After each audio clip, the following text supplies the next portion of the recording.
Norm's on the line. Hello, Norm. Hello, Norm. Yes, I wanted to talk about the legislation to end WA's state of emergency. I've looked at it. There are 4 aspects to it I think I'd like to hear your comments on. The entry and seizure, so the right to go into your property and take things at any time.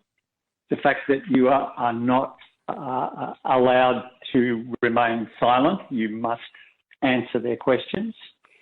That they can take you and incarcerate you at a place that they like for any period of time that they like, and that they can enforce any procedure.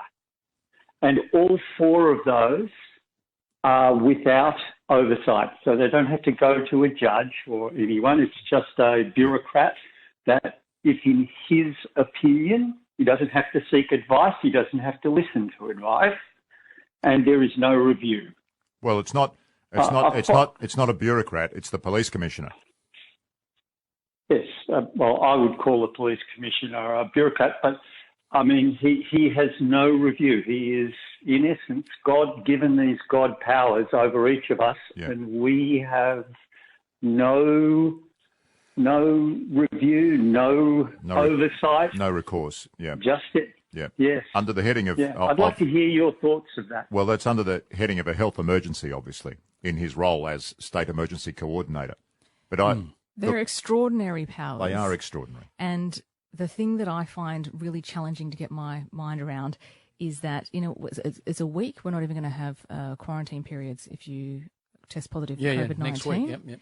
It seems to me that the political climate is we're moving on from this pandemic. Life goes back to normal. So I'm not exactly sure why we need to rush in and have emergency legislation for these sorts of powers. You could just you don't have to keep the state in a state of emergency. That should have been dropped months ago. Yeah, drop it. So why do you have it? Why do you have such extraordinary powers? Why do you need to have this follow-up legislation if we've moved so far through this pandemic? I totally agree. Well, so I understand that in judicial circles, Liam and Julianne, that there has been quite a lot of discussion about this. I can imagine. I suppose as a citizen, I say to myself, they're there according to the legislation should we need to in relation to COVID-19. It does actually specify COVID-19 if we need to go back into the situation we were in. And so we have to put a lot of trust and faith in our leaders and our police to use it properly and appropriately should that happen. And it's only a should that happen. But I know that the judges aren't very happy. Yeah, but we're way beyond that. We're way beyond that. I mean, that's ridiculous. And just say that it morphs into some awful version and we have to go back to March 2020. Don't you just enact the Emergency Act again if it's so severe? How many scandals have there been over time involving paramilitary forces like the police force, where people have said, "Oh, well, just trust us, trust us," and look how it's turned out. I mean, it doesn't matter who the personalities are involved. It's a bad model that can only end one way. We already saw that in the pandemic when we had the tracking, the app to sign in, and the police used that. The police commissioner, who's now the governor, said, "Yeah, no, trust us," and then later said, "Well, it was only for crime solving. It was to do good, and the law allowed us to do it, so we did it." There you go.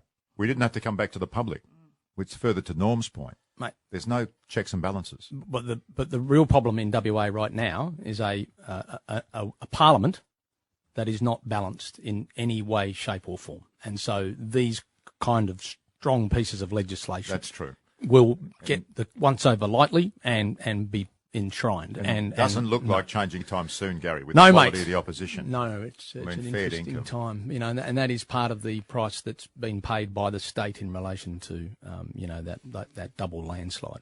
11 minutes to 12. Back in a sec. This is the morning program with Liam Bartlett on 882 6PR.